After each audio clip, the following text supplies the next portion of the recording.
या जगाच्या पाठीवर दोनच प्राणी फक्त रक्त खातात, रक्त पितात. एक म्हणजे वाघ आणि सिंह आणि दुसरा हा गोरबंजारा समाज.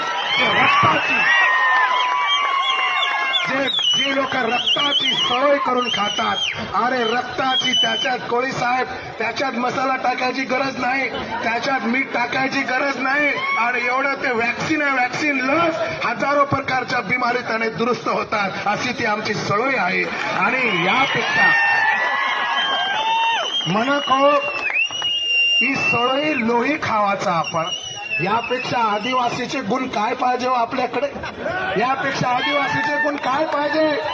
अरे सगळ्या जगाला माहित आहे, या धरतीच्या पाठीवर रक्ताची भाजी करून खाणारा एकमेव गोरबंजारा समाज आहे. हेच तर आदिवासीचं लक्षण आहे. आणि हे असताना तुम्ही आम्हाला नाकारताय, लक्षात घ्या. म्हणून मला तुम्हाला सांगायचं